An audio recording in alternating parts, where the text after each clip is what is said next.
Okay, let's dive into this. Have you ever actually wondered how an entire country could just, go dark? And I'm not talking about a blown transformer or some random grid failure. I mean a deliberate, calculated, completely invisible takedown. That's what we're looking at today. Welcome to the architecture of digital siege. In this explainer, we are breaking down the hidden, escalating mechanics of a silent digital blackout. Now, think about this number for a second. A few thousand. In the grand scheme of the globe, or heck, even just a single major city, that number is practically nothing, right?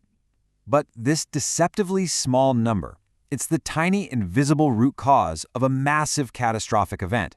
Because we aren't talking about a fleet of stealth bombers here. It's not a huge invading army. It is literally just a few thousand lines of code, quietly sitting in the background on everyday devices.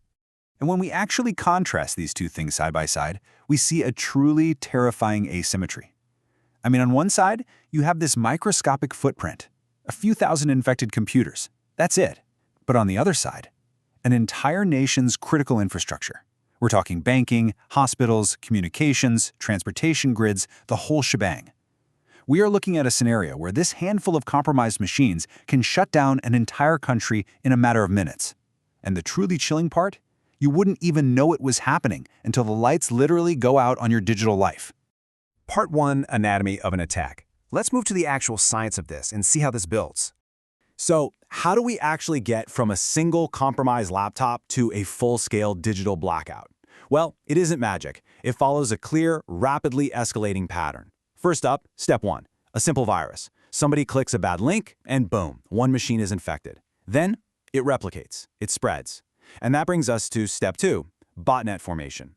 Suddenly, thousands of individual, totally unconnected computers are secretly linked together in the shadows, just waiting for a command.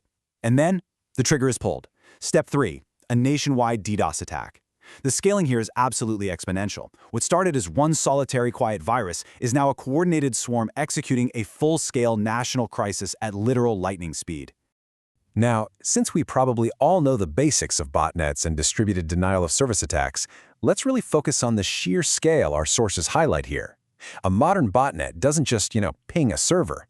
It orchestrates millions of distributed nodes all at the exact same time to deny service with absolute military precision. So the crucial point is, it isn't really the technology itself that's so shocking. It's how attackers synchronize this decentralized web of hijacked devices to act as a singular, overwhelming force. Imagine a massive dam suddenly bursting. That is the exact science of a DDoS attack. The botnet floods the targeted resources with fake requests. They're basically weaponizing superfluous files, junk data. Picture millions of meaningless requests per second acting as a digital battering ram. Imagine a terabyte of junk data hitting a server every single second. The sheer volume overloads the system entirely. And because the servers are overwhelmingly busy trying to process this massive flood, they just crash. The result? It completely prevents legitimate requests from being fulfilled. Real people can't access their bank accounts, emergency services go totally offline, and the system just completely collapses under the weight of the flood. Part 2, Informational Territorialism. Okay, let's deliberately zoom out from the code for a second here. We've tracked the mechanics of the swarm, but what are the massive geopolitical implications of what we're really witnessing? I want you to think about this question. What does this actually mean for modern warfare?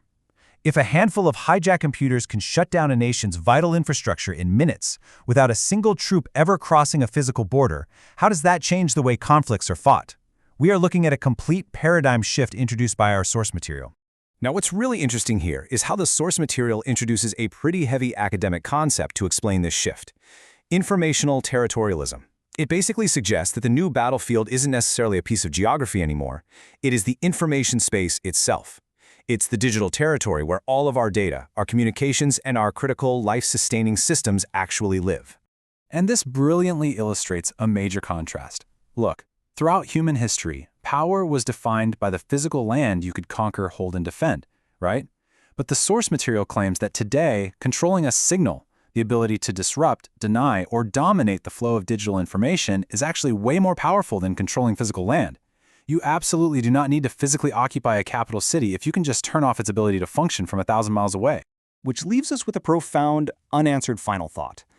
In a world where signals trump borders, who really holds the power? Is it the nation with the largest standing army and the most tanks, Or is it the invisible entity holding the keys to a few thousand compromised computers ready to launch a digital blackout in the blink of an eye?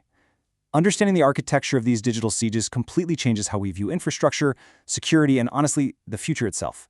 Thank you for diving into this explainer with me. Keep exploring, keep questioning, and I will see you on the next one.